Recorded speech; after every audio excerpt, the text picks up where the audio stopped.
2 साल पहले वो बियर बार चलाता था, शराब का धंधा छोड़कर बिल्डर बना। अभी 15 दिन पहले तक अपनी बिल्डिंग के प्रोजेक्ट्स की मीटिंग ले रहा था और अचानक गायब हो गया। 2 दिन पहले पता चला कि वो प्रयाग में साधु संतों के बीच महामंडलेश्वर बन बैठा है। पूरे भव्य समारोह में बियर वाले बाबा का पट्टाभिषेक हुआ। अब वो महामंडलेश्वर है। हंगामा मचा है। शराब के धंधे से संन्यास तक की ये कहानी हैरान करने वाली है।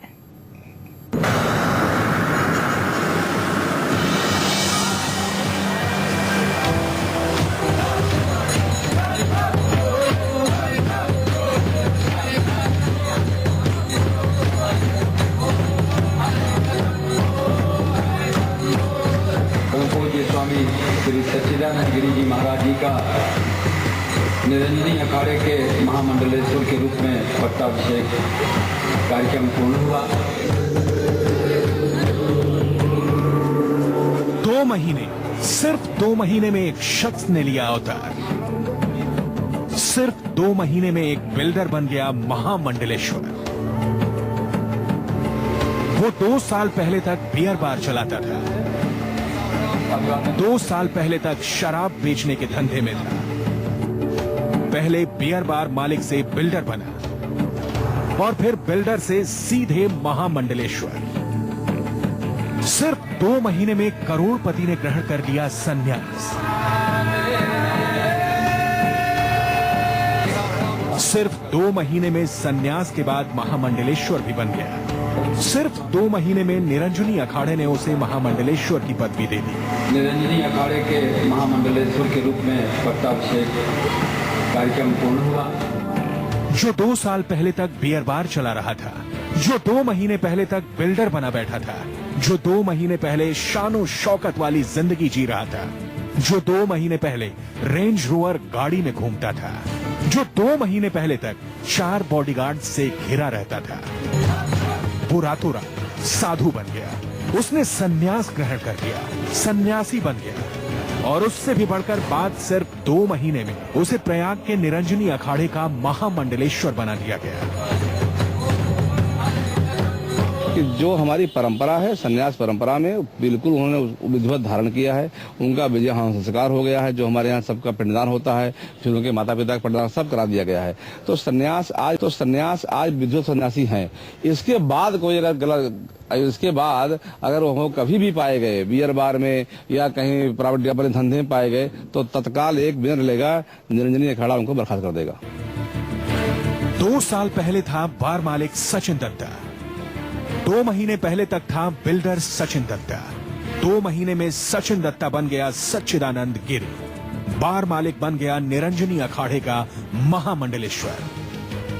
बार मालिक से महामंडलेश्वर बनने की इस कहानी में कई मोड़ है। सचिन दत्ता से सच्चिदानंद बनने की इस कहानी को हम आपको विस्तार से दिखाएं। उसके पहले देखिए उस पल की कहानी जब सचिन दत्ता और सच्चिदानंद गिरी को इलाहाबाद के निरंजनी अखाड़े की महामंडलेश्वर की पदवी दी गई। प्रयाग में सचिन दत्ता और सच्चिदानंद गिरी के महामंडलेश्वर बनाने के लिए भव्य कार्यक्रम का आयोजन हुआ था। निरंजनी अखाड़े के साधुओं के साथ ही पूरा साधु समाज जुटा था।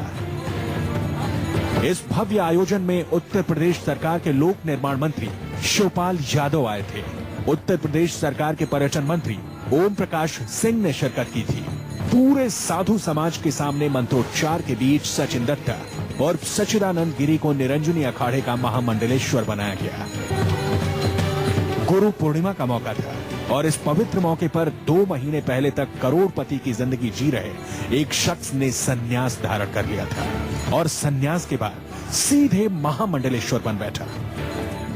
पूज्य सच्चिदानंद गिरी जी महाराज निरंजनी अखाड़े के आज महामंडलेश्वर बने और पूज्य सरकार के नेतृत्व में यह पूरा कार्य हुआ। आज उसको एक दिव्य और नया जीवन मिला। तो आज गुरु ने एक सत्पात्र का चयन किया। गुरु जी ने एक दिव्य पात्र को अपना करके उसके जीवन में एक दिव्य अवसर प्रदान किया।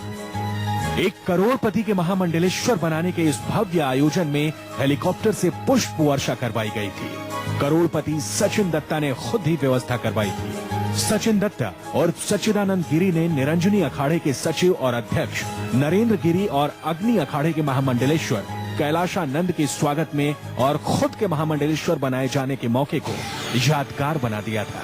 साधु संत से लेकर मंत्री तक इस स्वागत से अभिभूत थे।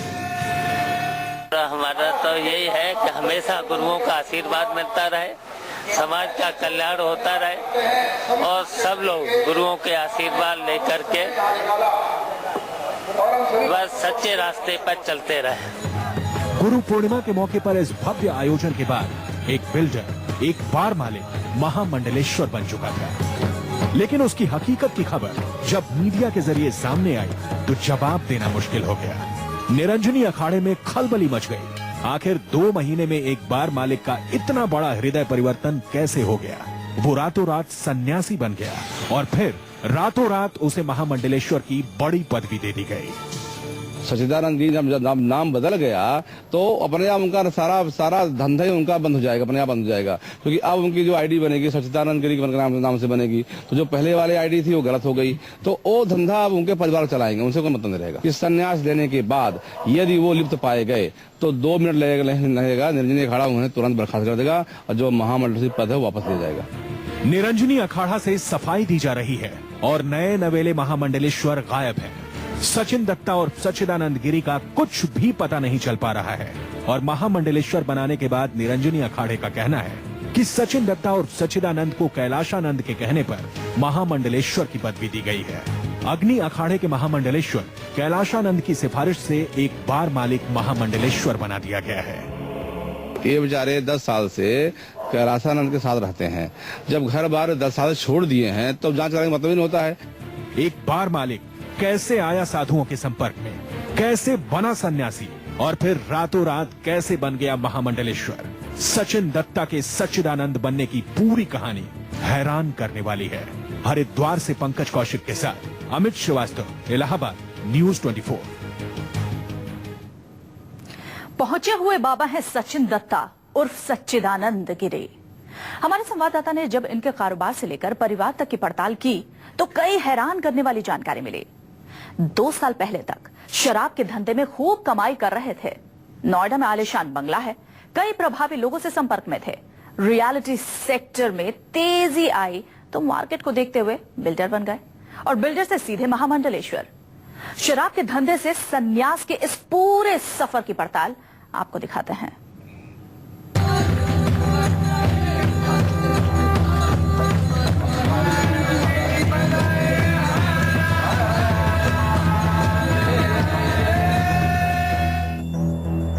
सचिन दत्ता और सच्चिदानंद गिरी, निरंजन अखाड़े के नए नए महामंडलेश्वर।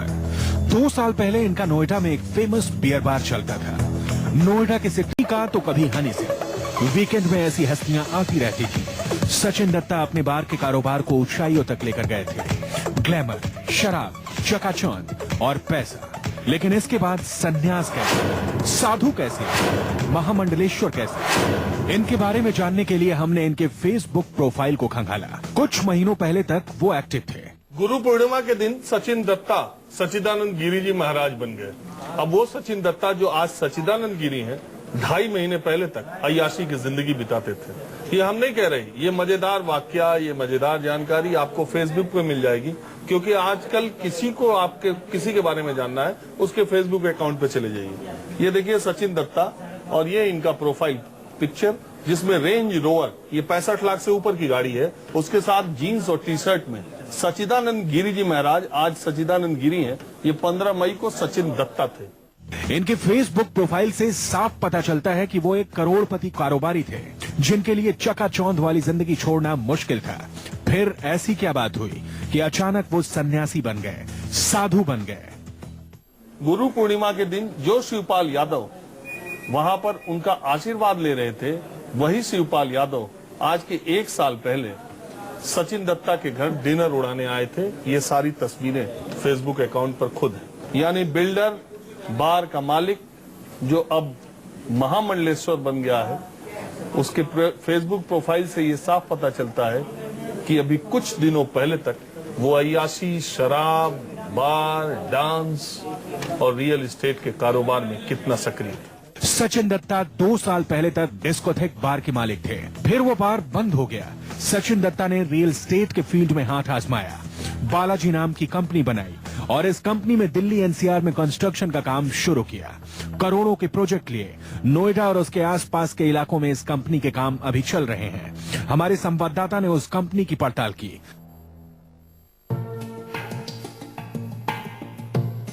नए नवेले महामंडलेश्वर की कंपनी के कई पते मिले हैं। महामंडलेश्वर की कंपनी बालाजी बिल्डर्स, पहला पता A126 सेक्टर 63 नोएडा। हमारे संवाददाता ने इस पते पर जाकर ऑफिस का पता लगाया। पता चला कि बालाजी बिल्डर्स का ऑफिस करीब 1 साल पहले यहां से शिफ्ट हो चुका है और यहां किसी को नहीं पता कि ऑफिस का नया एड्रेस क्या है। महामंडलेश्वर की कंपनी बालाजी बिल्डर्स, दूसरा पता कोरेंथम टावर, टावर ए, तीसरी मंजिल 135 नंबर। यहां भी बालाजी का ऑफिस नहीं मिला, किसी को जानकारी नहीं थी। इस फ्लोर के बाकी दफ्तरों में से किसी को जानकारी नहीं थी कि 135 नंबर के बालाजी बिल्डर्स की हकीकत क्या है। कोरेंथम टावर के 3rd फ्लोर पे 135 नंबर में बालाजी बिल्डर अब चलता है। हालांकि आज रविवार है लेकिन यहाँ पे बंद है और कहीं भी बालाजी बिल्डर लिखा हुआ नहीं है और दफ्तर किस तरीके से चलता है, क्या गतिविधि होती है यहाँ पे कुछ अंदाज नहीं लग पा रहा। महामंडलेश्वर की कंपनी की पड़ताल करते हुए हमारे संवाददाता नोएडा से गाजियाबाद पहुंचे। इस बार कंपनी का पता था महामंडलेश्वर की कंपनी बालाजी बिल्डर्स, तीसरा पता बालाजी अजालिया, सेक्टर 4C, वसुंधरा, गाजियाबाद। इस पते पर जानकारी मिली कि नए नवेले महामंडलेश्वर कुछ दिनों पहले तक यहां आया करते थे, लेकिन ऑफिस में कोई नहीं मिला। गार्ड और चौकीदार को ज्यादा जानकारी नहीं थी। हमारे संवाददाता ने इस कंपनी के जीएम प्रवीण गुप्ता से फोन पर बात की। प्रवीण गुप्ता ने फोन पर बताया कि 15 दिन पहले ही सचिन दत्ता से मुलाकात हुई थी। उसके बाद पता चला कि सचिन दत्ता ने दीक्षा ले ली है, लेकिन वो सन्यासी बने हैं या नहीं, ये उनको पता नहीं है।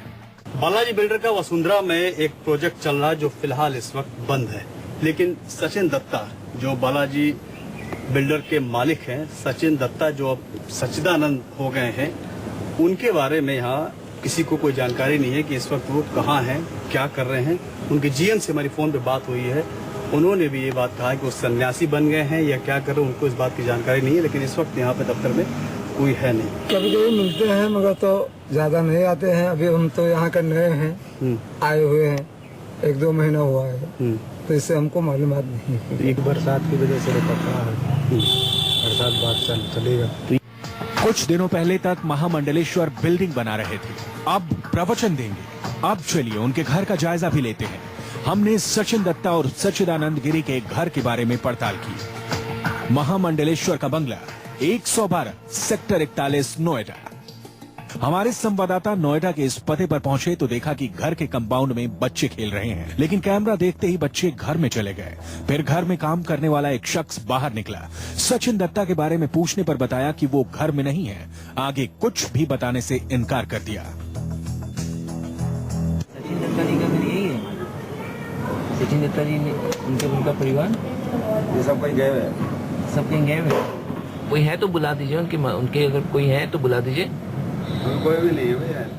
मैं इस वक्त नोएडा के सेक्टर 41 में ये C112 जो कोठी है इसके सामने खड़ा हूँ और सच्चिदानंद जो महाराज बन गए हैं, महामंडलेश्वर बन गए हैं, ये सचिन दत्ता जिनका ओरिजिनल नाम हुआ करता है, उनका ये निवास स्थान है सेक्टर के नोएडा के सेक्टर 41 में।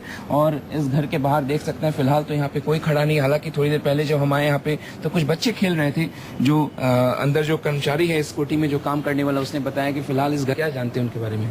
बस मैं ऐसे गेस्ट आया हूँ उनका। आपको पता है वो महामंडलेश्वर बन गए हैं? मुझे नहीं मालूम इसके बारे में, मुझे तो आज ही पता लगा। अच्छा, आपको आज पता लगा? आसपास से सचिन दत्ता के बारे में जानने की कोशिश की, लेकिन कोई भी बताने को तैयार नहीं था। एक व्यक्ति ने हमें जानकारी दी कि ये सचिन दत्ता का ही घर है, उनका बड़ा कारोबार है, लेकिन उसके आगे कुछ भी बताने से इनकार कर दिया। कुछ दिनों पहले तक इसी बंगले में शानो शौकत की जिंदगी जीने वाला बिल्डर बारमाले अब महामंडलेश्वर बन गया है। महामंडलेश्वर होने की पहली शर्त होती है सन्यास, कम से कम 10 सालों के सन्यास का कड़ाई से पालन। लेकिन नए नवेले महामंडलेश्वर 15 दिन पहले बिल्डिंग बना रहे थे। बिल्डर से सीधे महामंडलेश्वर बनने की कहानी में अभी और भी कई पेच हैं। उतरने शुरू हुई तो कई और जानकारी भी सामने आ रही हैं। पिछले साल की ही बात है, रेंज रोवर में चलने वाले सचिन दत्ता पर जानलेवा हमला हुआ था। उन्होंने नोएडा के बिसरख थाने में एफआईआर भी दर्ज करवाई थी। हमारे संवाददाता ने पड़ताल की तो पता चला कि जिस महामंडलेश्वर होने की शर्त 10 साल का संन्यास है, ऐसी पदवी पाने वाले बाबा महज 1 साल पहले थानों के चक्कर लगा रहे थे। जाने माने बिजनेसमैन सचिन दत्ता को महामंडलेश्वर की उपाधि कितनी सही है, कितनी गलत है, इसका अंदाजा आप इसी बात से लगा सकते हैं कि पिछले साल बिसरख थाने में उन्होंने एक एफआईआर दर्ज कराई थी। उनके ऊपर जानलेवा हमला हुआ था। उसकी एफआईआर की कॉपी आपके सामने है, आप देख सकते हैं। यहाँ साफ साफ लिखा हुआ है 307 और 427 के तहत उन्होंने मुकदमा दर्ज कराया था। और यहाँ पर भी साफ साफ लिखा हुआ है एफआईआर में कि किसी व्यक्ति का नाम लेकर उन्होंने जान से मारने की धमकी दी और उनके ऊपर, उनकी गाड़ी के ऊपर फायर किया इस नियत से। सचिन दत्ता ने ये एफआईआर दर्ज कराई थी। यहाँ हम आपको एक बात और बता दें, महामंडलेश्वर की उपाधि के लिए कम से कम 10 साल सन्यासी जीवन जीना पड़ता है। लेकिन अगर उन्होंने 10 साल सन्यासी जीवन नहीं जिया तो ये पिछले साल अगस्त 14 में कहां से उन्होंने ये एफआईआर करा ली? अगर वो सन्यासी थे तो उन्होंने एफआईआर कैसे करवा ली? उन पर जानलेवा हमला कैसे हो गया?